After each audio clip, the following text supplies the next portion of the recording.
Ating lahat, tayo po ngayon ay magpapasimula sa bagong serye ng ating pag-aaral ngayong linggo na ito at dalahin ko po na tayo'y madatnan ng Panginoon sa kanyang biyaya, ng kanyang pagpapala at pag-iingat. At sa ating pong pagsamba ngayon ay ating purihin at dakilain siya sa kanyang pangalan. Tayo po ay lumapit sa Diyos sa magitan ng panalangin.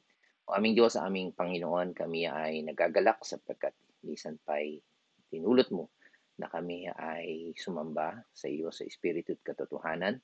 Ang dalangin namin na pakabanalin mo ang aming mga puso at kaisipan upang may handa namin ang aming puso sa pakikinig ng iyong salita upang kami ay matuto, Panginoon, at masunod ka namin, Panginoon, at mabigyan ka namin ng kaluwalhatian.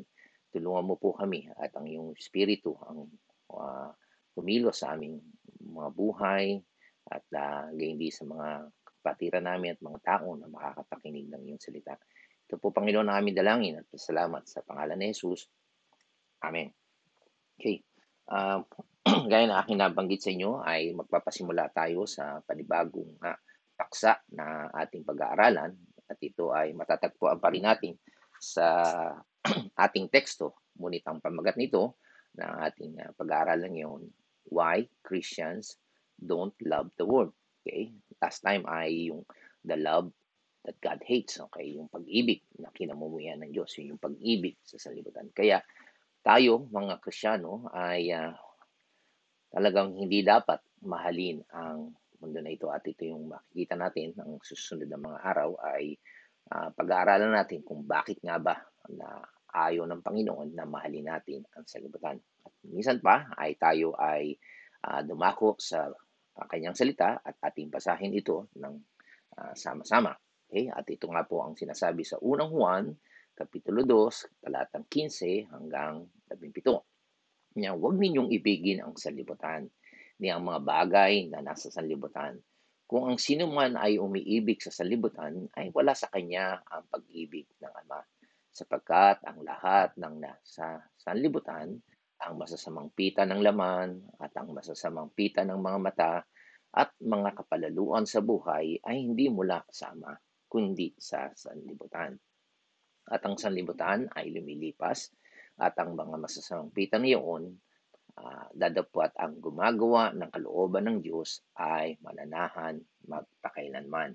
Dito ay makikita natin ay dinidiscuss nga natin sa mga nakaraang mga panahon ang tungkol sa test, okay? Yung mga pagsubok o kaya ay pagsusuri tungkol sa ating Kristyanismo, okay?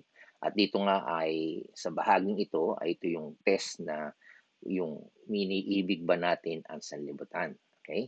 At kagaya nga ng ating na-discuss ay merong tayong tinatawag na katiyakan of Christian assurance at diniscuss nga natin doon yung unang test, okay, pagsusuri, ay yung tinatawag na doctrinal test. Ito yung tamang pagkaunawa natin sa Panginoon. You affirm the deity of Christ na alam natin na talagang si Jesus ay Diyos na nagkatuwang tao.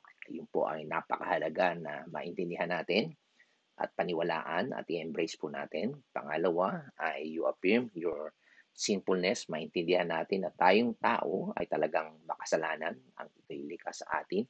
Kaya kailangan natin ng tagapagligtas. Kaya kung ito ay nakita nyo sa inyong buhay, nangyari, ay matitiyak nyo na kayo'y totoong Kristiyano.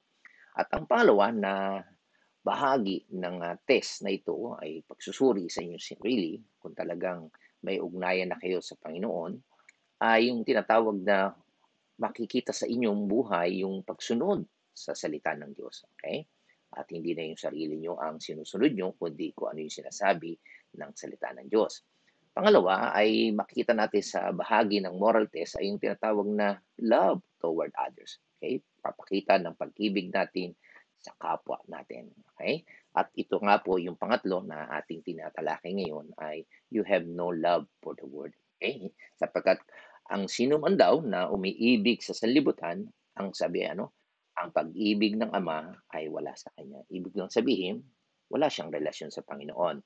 Kaya yan po ang pangatlo na bahagi ng moral test para malaman natin na talagang tayo'y mga Kristiyano. Okay?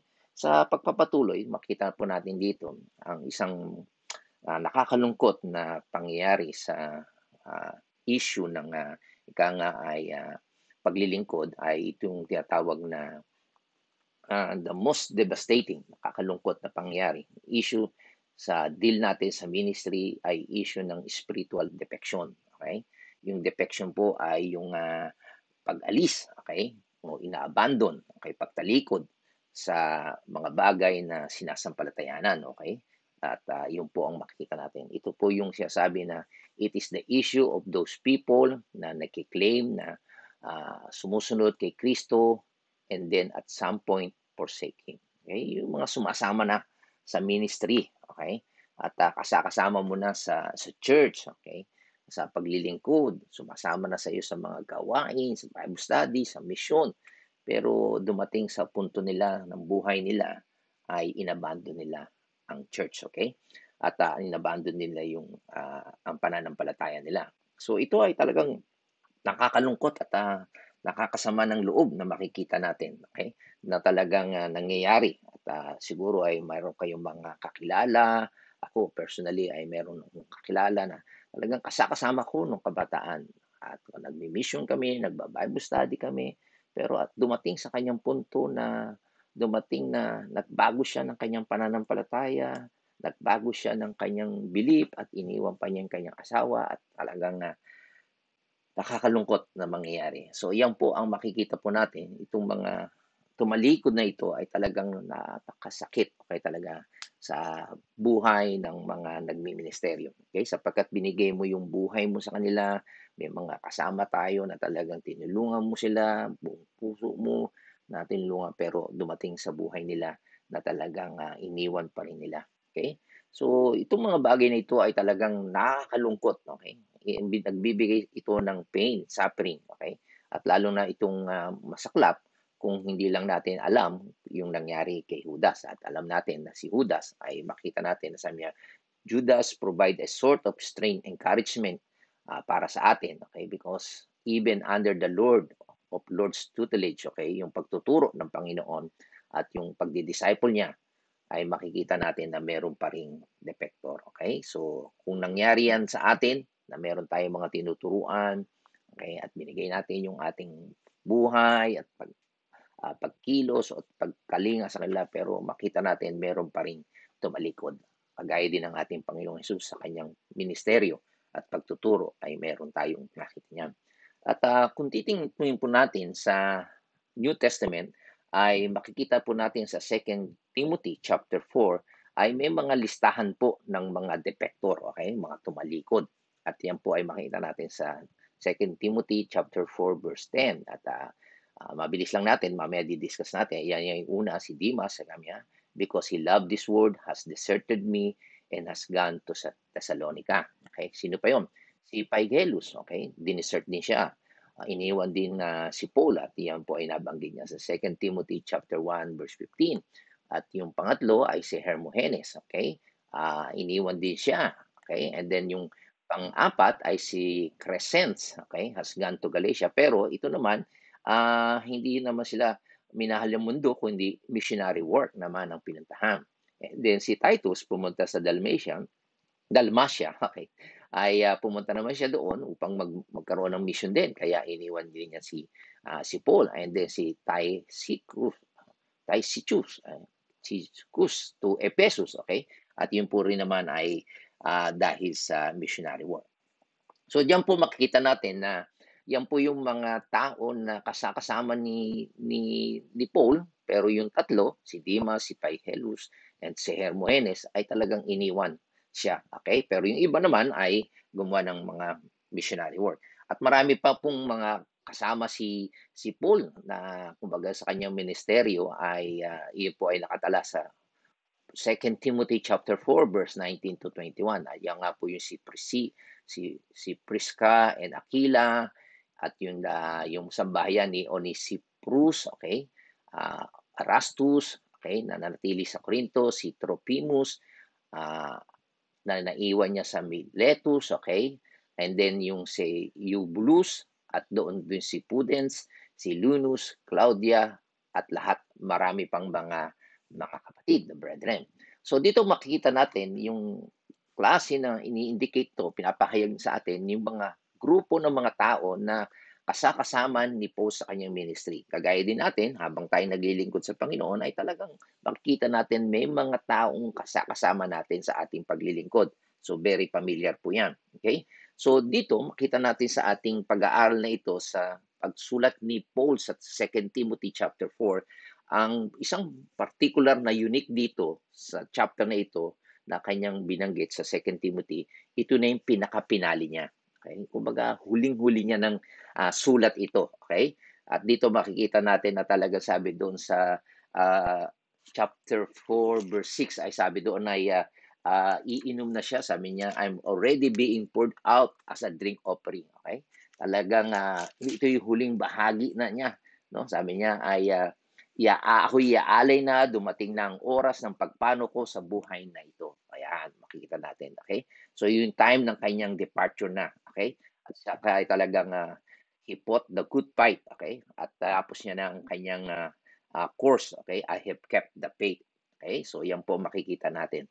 So, dito makita natin na he is really knowing at the end ng kanyang ministry. Okay? Siya ay naging tapat hanggang sa wakas at saka handa na siyang i-execute. Okay? Ito yung greatest life niya and the most noble of all human lives, okay, has come to an end. Ayan, yan ang makikita natin. Kumbaga talagang makikita natin na siya ay hero. Okay?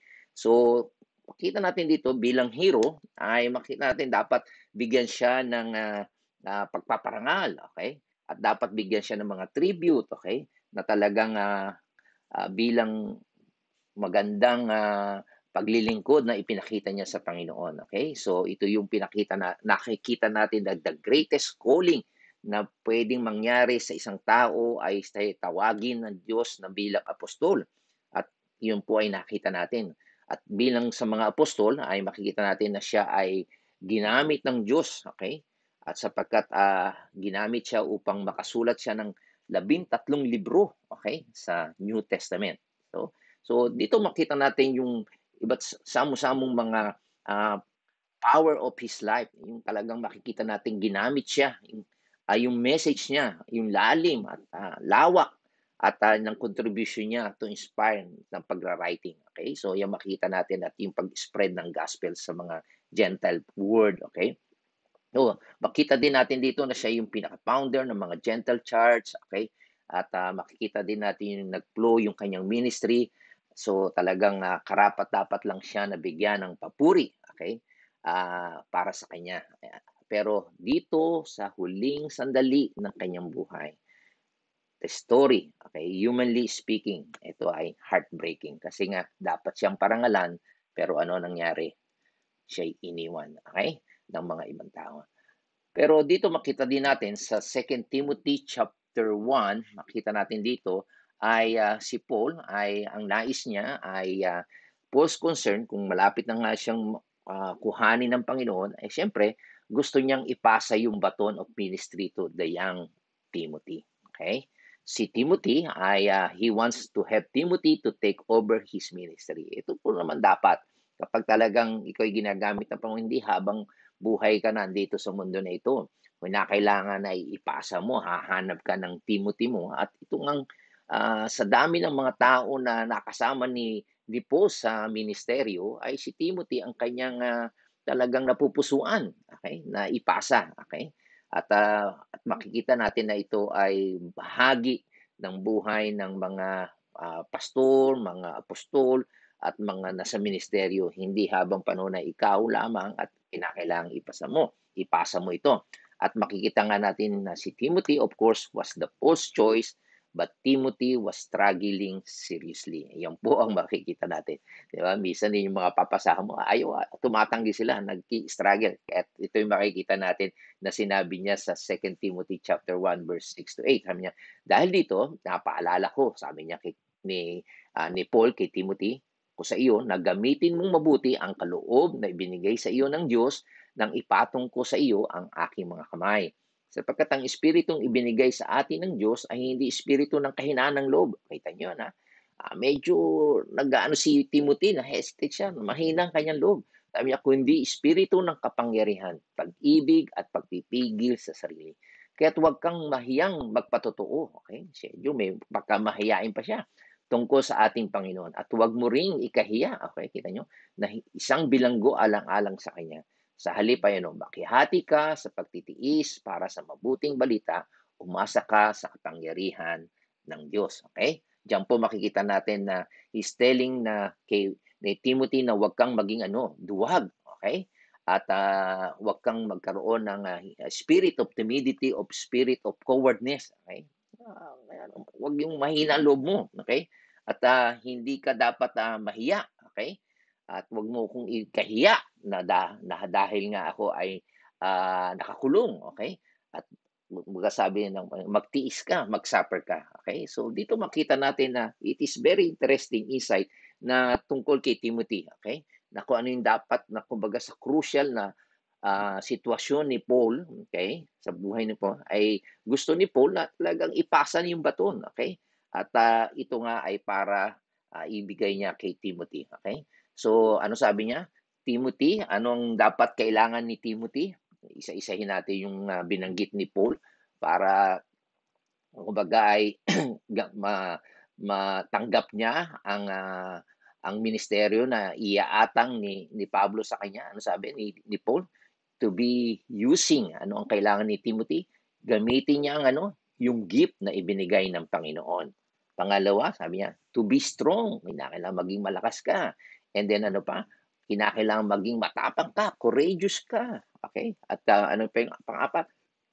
Hindi ka na nahihiya kung bagkus ay ikaw maging matapang, okay? Dahil sa paglilingkod sa Panginoon at dahil din sa ministeryo ni Paul. Kasi yung iba nga, anong nakita nila na kinulo na si Paul ay nanghihina ng loob, di ba? Yung iba, nung ang Panginoong Jesus ay idinakip na rin. Yung iba ay natakot na, maging si Peter ay makita natin tinanggi niya si Christ. Okay? Nahihiya sila, natatakot sila. Baka sila rin parusahan. Pero ang sabi ni Paul, huwag kang mahiya. Magpakatapang ka dahil sa Panginoon at dahil din sa akin. So yan po makita. And also, be willing to suffer para sa Panginoon. Kung kinakailangan maghirap ka, magtiis ka, okay, para sa Panginoon. So dito makita natin yan ang gusto at pitagubilin ni Pablo kay Timothy. Pero makikita natin the opposite was true, okay? Ang tendency niya ay sa ibang direksyon. So yan po ang nangyari kay Timothy. Kaya pinapaalalahanan niya. Kaya ano sabi ni Paul kay Timothy pa sa 2 Timothy chapter 1 verse 13 to 14, tingnan mo. Gawin mong bantayan ang mabuting aral na itinuro ko sa iyo. Okay? Kita mo? At manatili ka sa pananampalataya at sa pag-ibig na tinanggap natin sa pamagitan ng ating pakikipag-isa kay Kristo Jesus. Okay? At sa tulong ng Holy Spirit, Espiritu Santo, na nanatili sa atin, iingatan mo ang lahat ng magagandang bagay na ipinagkatiwala ko sa iyo. Okay? So diyan makita natin na talagang sinasabi ni Paul na hold on to the sound words. Okay? Ibig sabihin ay kumbaga para bang dumadating sa punto na parang gusto na ni Timothy na abandon yung katotohanan na mga tungkol sa salita. Kaya nga gawin mong bantayang mabuti ang aral na itinuro ko sa iyo. Parang gusto niya nang iwan yun. At nangihina na kasi siya. Kasi nga yung mga leader nila ay pine-persecute. Yan po ang ginagawa ni Satanas talaga. Yung ipe-persecute para mabigyan yung mga sumusunod sa iyo ay manghina rin. Pero sabi ni Pablo, manatili ka sa pananampalataya at sa pag-ibig. Okay? Okay? So makikita natin dito na yung persecution na nararamdaman o nararanasan ni Pablo ay talagang para sa Panginoon at talagang makikita natin kapag tayo naglilingkod sa Panginoon, may mga antikristo, meron talagang kumakalaban sa katotohanan. Okay? Kaya sabi nga ni Pablo sa 14, to guard the treasure. Okay? Ingatan mo lahat ang magagandang bagay. Okay? Na ipinagkatiwala ko sa iyo. Okay? So yan po makikita natin na which is the word of God. Okay? So and then ano sabi doon sa verse 15? Itong nakakalungkot. Sabi sa verse 15, hindi lingid sa iyo. Okay? Na ako'y tinalikdan ng lahat ng nasa Asya. Okay? Pati na si Gelo at si Hermogenes, okay? So yan po makikita natin na binibilinan niya na si Timothy na maging malakas, mag-ikahiya siya, magpakatapang siya, manatili siya sa Panginoon.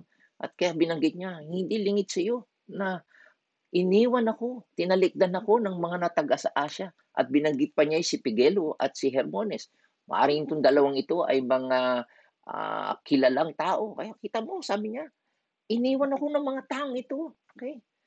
Pero sa kabila noon, sabi niya, pagpalain nawa ng Diyos. Okay?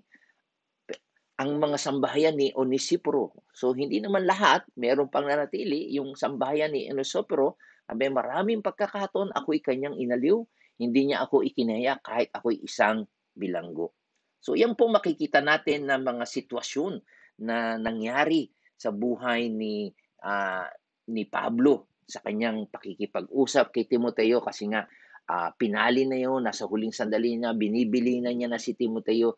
Pero sabi niya kay Timoteo, hindi lingid sa iyo. Alam mo na tinalikdan ako ng mga nasa taga-Asya. Lalo na dito si Pigileo at si Hermogenes. Maaring kilalang kilala itong dalawang ito. Okay? Na kumbaga inaasahan nila pero ang mangyari ay iniwan siya.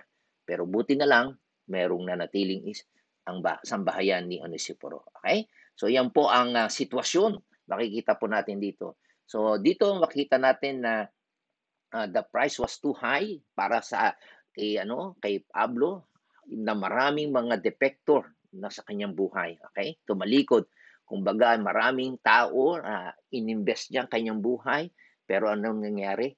Siya iniwan ito, okay? Kaya sinasabi niya na alam mo, Timoteo, okay? Na yung mga taong ito, okay? At yan po ay nakita natin. And then doon pa sa makikita natin sa chapter 4, okay? Ng chapter 4 verse 17 and 18, makita natin na sabi niya, ito ang tanong sa atin, no, na bakit nga ba iniwan? Sabi niya, how can it be that everybody in Asia Minor, the very place where Paul ministered most, have all abandoned him? Bakit nga ba? Anong dahilan? Okay? So yan po makikita natin. Dahilan ay ito pa, isa pa, no, makikita natin sa 2 Timothy chapter 4 verse 16 to 17, sabi niya, sa unang pagharap ko sa hukuman ay walang sumama sa akin. Pinabayaan nila ako mag-isa. Okay, yan po nangyari. Paano yun? Na talagang nandoon ay binuhos ni Pablo ang kanyang buhay doon sa Asia. Pero sa kabila noon ay mga iniwan pa siya, pinabayaan pa siya. Lalo na yung panahon na nasa hukuman siya, wala man lang sumama.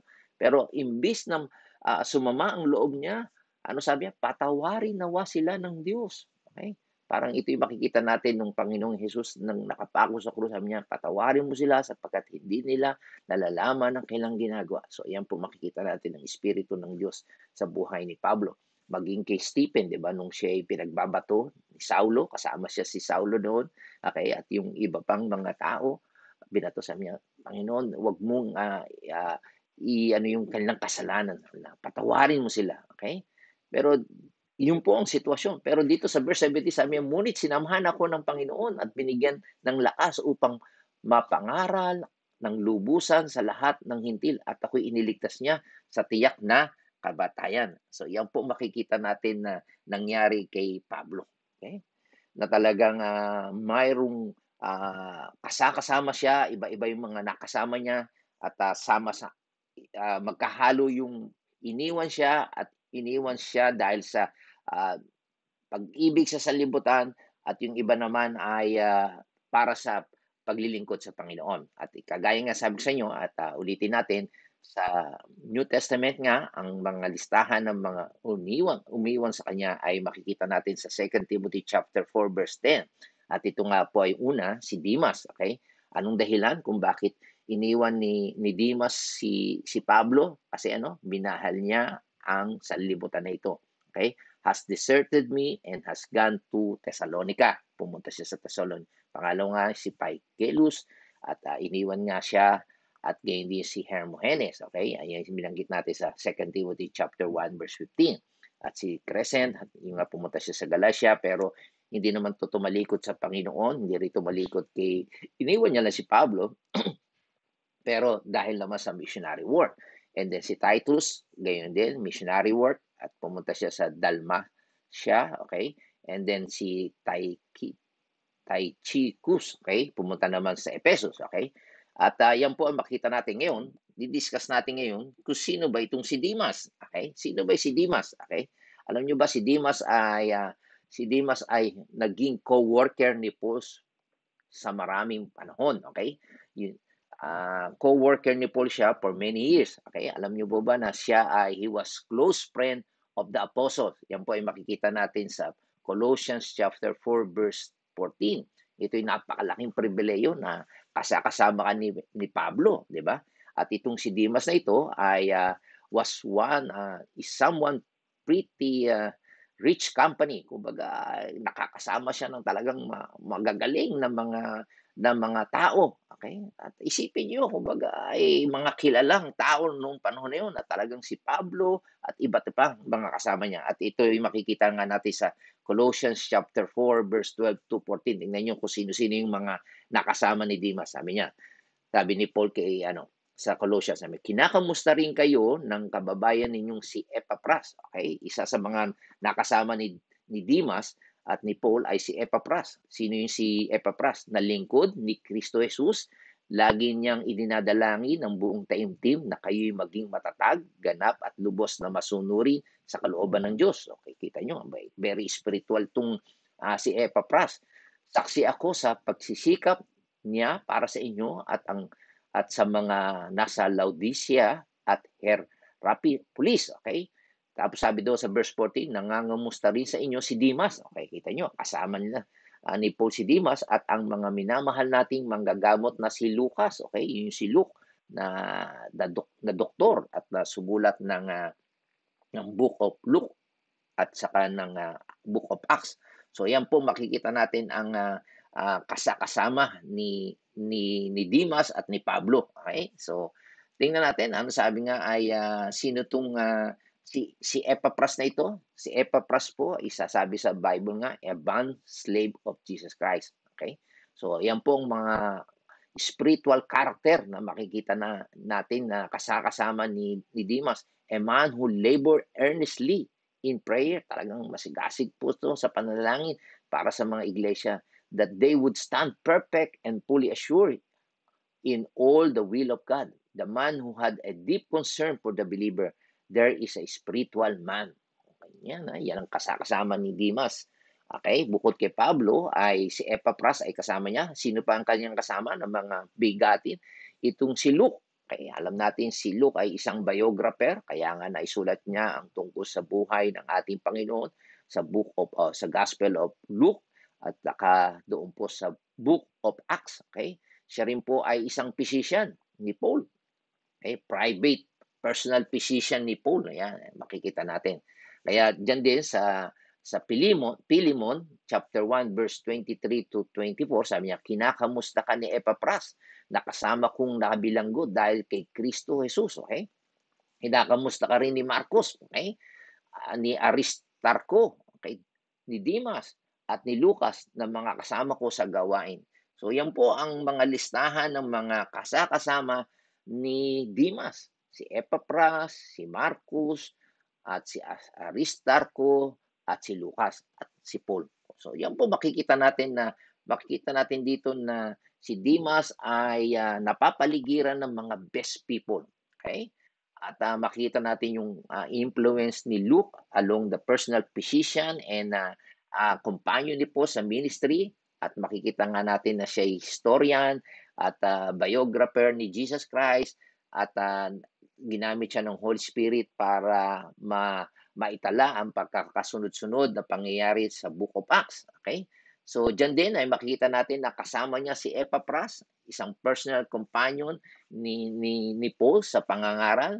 At si Epaphras po ang siyang ginamit ng Diyos para matatag ang church sa Colossians. Okay? At doon ay sinulatan nga niya ang taga-Colosas at bumisita nga doon si Pablo sa Ephesus, and then makita natin na natayo ang church doon. At alam natin na marami pang mga pangyayari tungkol doon sa sitwasyon noon at maraming kaya sinulatan ni Pablo ang Colossus at patungkol din sa buhay ni Epapras. Okay? So dito makita natin na all that to show you, okay, papakita natin dito na si Demas was associated with some very formidable men, talagang matatag at makikisig na tao. Preachers of the word, talagang mga nangangaral ng salita ng Diyos, mga faithful men, men of prayer, church planter, men who suffer para sa Panginoon. Pero yet, sa kabila noon na yun ang mga kasama niya, ano sabi? Ano sabi ni Paul kay Timothy sa 2 Timothy chapter 4 verse 10? Ano nangyari? Demas, having loved this present world, has deserted me. Kita niyo? Ito ang nakakalungkot. Kasama mo na siya, ang dami niya ng kasamang mga magigating na mga lingkod ng Diyos. Pero sa kabila noon, ano sabi? Si Demas have loved this present world at iniwan niya ako. Okay? Si Demas, sabi niya kay Timothy, deserted me. Demas deserted me. Okay? Ito ay isang strong word na ang ibig sabihin nito sa Greek ay totally, completely forsake. Iniwan. It means to utterly abandon. Talagang iniwan siya, tinalikuran siya. The idea is to leave someone in serious need. Kailangan pa siya. Okay? Tingnan, nasa huling sandali na ng buhay niya si Pablo. Nagpapaalam na siya. Pero sa kabila noon, imbis na damayan siya, anong ginawa ni Demas? Iniwan siya. Katinil ko, anong dahilan? How could it be? Paano nangyari yun? Okay? Paano? How could he do that? Paano niya ginawa yun? Bakit niya ginawa yun? Na pagkatapos na siya ay namuhay sa ilalim ng influence ng apostle himself, okay, kita mo, isang incredible na example. All the others that he was surrounded with, na talagang nasa paligid niya, yung mga influence men like Timothy, si Lucas, si Epaphras, si Aristarchus and Mark, at maging si Onesimus. Ito yung mga impluensyang mga tao. Okay? Pero sa kabila noon, bakit? Okay? Why? Okay? Ano sinabi? Anong dahilan kung bakit niya iniwan? Bakit siya nag-defect? Ang reason? Having loved this present world. Ito mga kapatid, bakit hindi natin dapat mahalin ang mundo na ito? Nakakalungkot. Kasi, ang sabi niya, if you love the world, ang sabi niya, the love of the Father is not in you. Okay? Diba? If you love the world, ibig sabihin, wala ka talagang relasyon sa Diyos. Kaya ka mo iniibig ang mundo na ito sa kabila ng kasama mo yung mga impluensya, mga man of God. Minahal mo ang mundo, ang dahilan na yan, the love of the Father is not in you. Sumasama ka lang. Okay? Ano ba yung ibig sabihin ng mundo? Kagaya ng atin na-discuss, ito yung mundo, the system of evil, the system of lie, mga kasinungalingan, and mga pandaraya, deceptions, falsehood, kabalian, and the evil conduct that goes with it. Okay? Yan yung ibig sabihin ng word. Okay? Lahat ng mga ideolohiya na raise up against, na lumalaban tungkol sa pagkaalam natin sa Diyos, yan po ang ibig sabihin ng mundo o ng sanlibutan. Na yan binabanggit sa 2 Corinthians chapter 10 verse 5. Anumang bagay na ungodly idea na sumasalungat sa Diyos, yan ang tinatawag na mga mundo. So ayan makikita natin anong ginawa ni Demas. He loved the world. Okay. He loved the system of the world. He loved the human wisdom. He loved the human thoughts, mga kaisipan, and human ideologies. Yan po ang makita natin. At maging yung mga relihiyon of the world, mga theories, philosophy, had his heart. Ito yung nasa puso ni Demas. Okay? At kung babasahin pa natin na sa 2 Corinthians chapter 10, verse 5, sabi niya na siyang gumigiba ng mga maling haka. Yan po yun. Yun yung word na yung mga maling haka at mga bawat bagay na matatayog, nagmamataas laban sa karunungan ng Diyos. Yung mga filosofya, mga kaalaman na talagang lumalaban sa Panginoon. Okay? Kaya ang gagawin ni Pablo ay bumibihag sa lahat ng pag-iisip sa pagtalima kay Kristo. At alam po natin ito nangyari na kay Pablo. Talagang kumakalaban siya sa Panginoon. Pero salamat at nahabag ang Diyos sa kanya at binago siya. Okay? So, dito, ano masasabi natin? What we can conclude sa buhay ni Demas. Okay? So, we conclude then na si Demas ay tinatawag na rocky ground. Okay? Mabatong lugar. Okay? Gaya ng po binanggit ng Panginoon sa Mateo. Okay? Na hinasikan siya ng binhi. The seed went in. A plant popped up. Okay? Umusbong ang halaman for a little while. Sandali lang. But when the cause was persecution, merong mga persecution niya, makita natin, and suffering and tribulation na nakikita niya sa kasama niya, lalo na kay Pablo, ay ano nangyari? It withered and died. Namatay na ito. At katulad din siya ng mga weedy soil, madawag na lupa, na doon ay dahil sa pag-aalala niya sa mundo na ito, yung pangyari sa material na bagay, at sa mga pandaraya ng mga kayamanan ng mundo na ito, ano nangyari? Na-choke out ang seed. Okay? At yan po ay basahin natin sa Tagalog. Sabi nga dito sa Matthew chapter 13, verse 20 to 22. Tingnan nyo. Ang katulad naman niya ay binhing nalaglag sa mabatong lupa. Ito yung kalagayan ni Demas.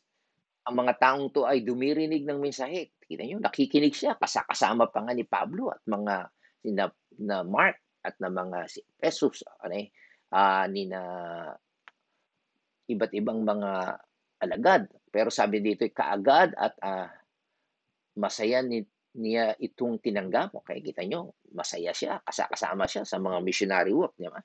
Pero ngunit, hindi tumimo ang mensahe sa kanyang puso. Kita nyo, hindi tumimo. Panlabas lang siya, superficial lang. Sandali lamang itong nanatili at pagdating ng mga kapighatian at pagsubok sa mensahe, kita nyo, yun yung nangyari nga kina Pablo, agad siyang tumalikod sa kanyang pananampalataya. So ito makikita natin, kaya pinapahintulot ng Diyos ang mga pagsubok at mga kapighatian sa buhay ng tao para to test yung sarili mo. Kung talaga bang totoo ba, malalim ba yung ugat ng pakarinig mo sa salita ng Diyos. Pero kapag ang gusto mo lang saya-saya, talagang enjoy lang, palapalakpak lang, sayaw-sayaw, ano lang, ay kapag dumating yung mga persecution, ay talagang aalis ka nga. So yan po makikita natin na mga mabababaw po yan. Kaya nakakalungkot yung mga iba na enjoy lang sila na makinig ng salita ng Diyos at minsan hindi pa, mas gusto pa lang kumanta lang at pumalakpak, mag-enjoy ka, parang pumunta ka lang sa concert.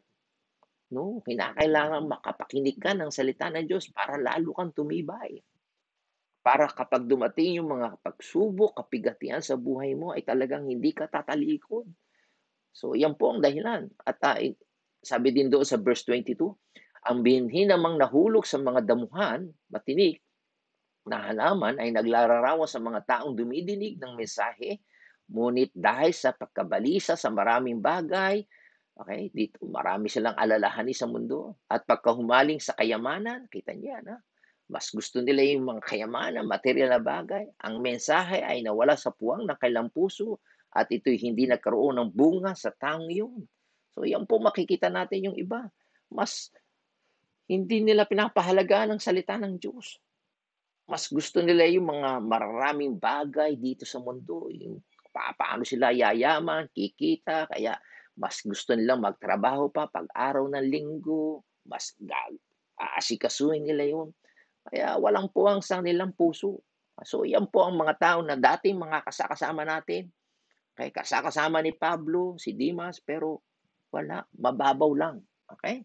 So yan po makita natin na sinasabi sa atin, this is what is to love the world. Yan, makita natin. Okay? Ito yung mga binabanggit na sinasabi, bakit iniwan ni Demas si Pablo? Kasi minahal niya ang mundo na ito. Okay? You can be around the truth. Tandaan po natin. Pwede kang napapaligiran ka, kasama mo siya, nakakapakinig ka ng salita ng Diyos. Pwede mong sabihin, you profess of the truth. Okay? Alam ko yan. Narinig ko yan. At makakasama mo yung mga most elite, no? Na talagang people in Christian ministry, kasama mo siya. Di ba? Di ba? Malimit sa amin, kasama ko to. Umatin ako rito. Kasama ako dyan. Umaatin ako. Pwede yan, sabihin mo. Even be a companion and co-laborer. Di ba? Kasama mo na siya. And co-worker with the apostle po. Kita niya na. And not be the real thing. Hindi naman talaga totoo. Mga nagpapanggap, mga impostor. Okay? Sa tingin nyo ba, alam ito ni Pablo? No. Do you think alam mo yun ni Timothy, ni Luke, ni Epaphras? No. Definitely hindi. Okay? Pero makikita po natin dito, by the time and the truth go hand in hand and eventually the reality become known. Nangyayari ito. At yun nga, hinantulot ang Panginoon na ma-persecute si Pablo at doon po lalabas ang talagang nasa puso ni Dimas. Okay? So dito makita natin yung price was more than he wanted to pay. Ano nangyari? He departed. Okay?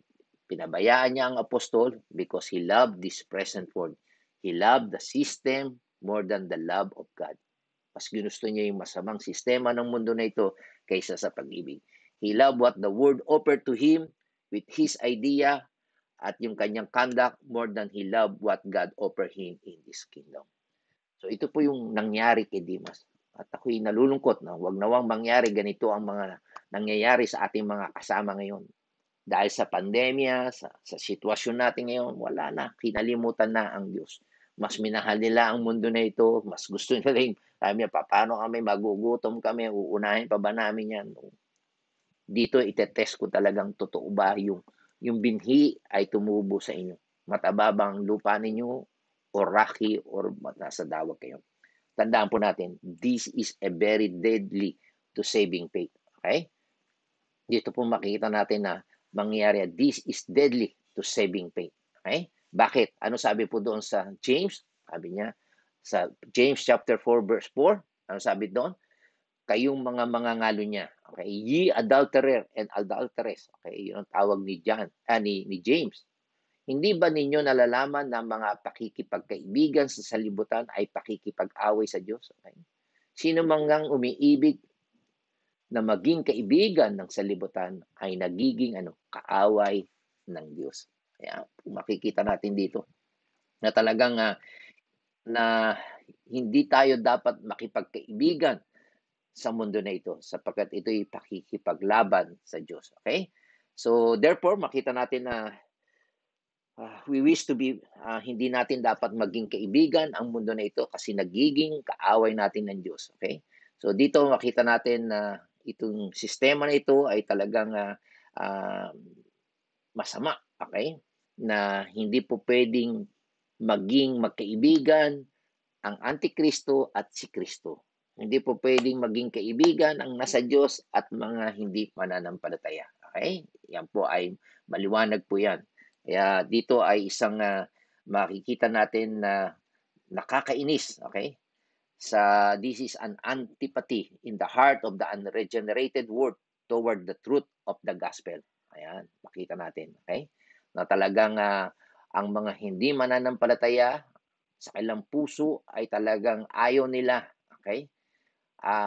May galit sila sa katotohanan kasi nga nasa kasinungalingan sila, tayo na sa katotohanan. Okay? So, diyan po makita natin na hindi po pwede, you can not love the word and know God because the word hates the truth.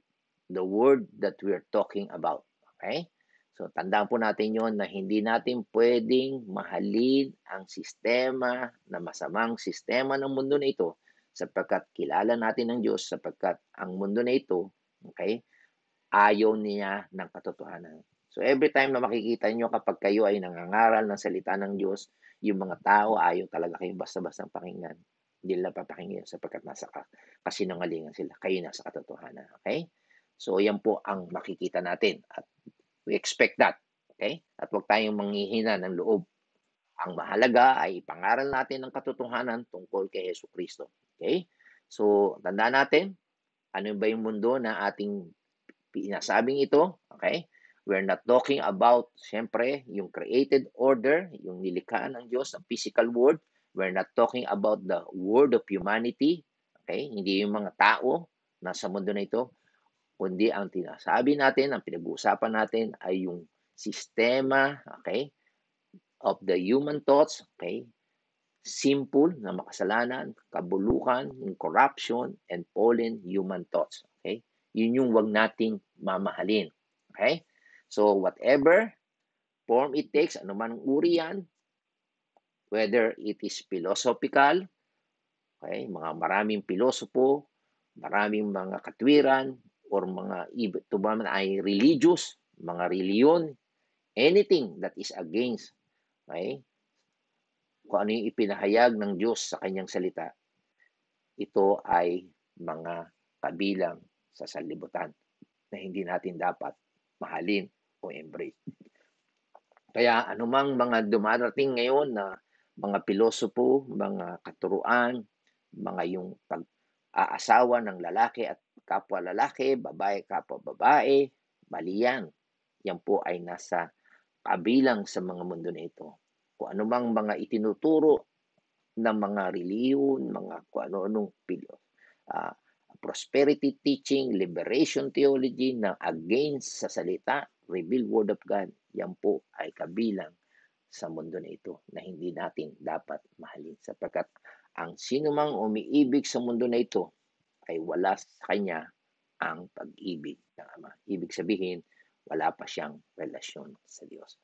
Nawa ay sa ating panimulang pag-aaral na ito ay sa susunod na linggo ay makikita pa natin ang 4 na dahilan kung bakit hindi dapat mahalin ng Kristiyano ang mundo na ito sapagkat una ay makikita natin na hindi ito magtatagal. Okay? At ito ay masama at napakarami pa.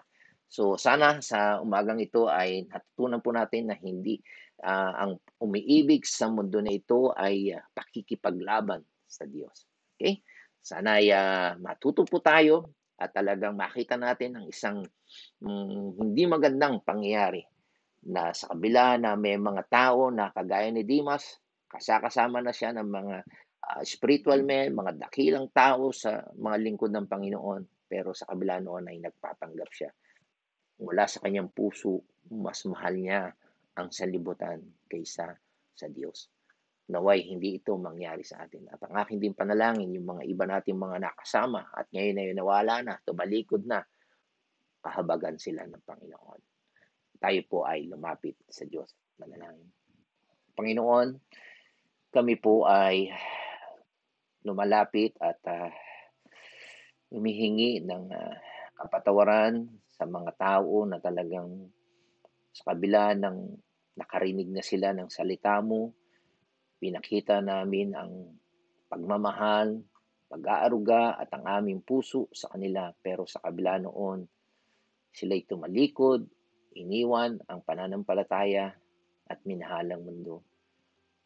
Nawa katulad ni Pablo, pinalangin sila, kay hindi si Stephen, maging ang aming Panginoon.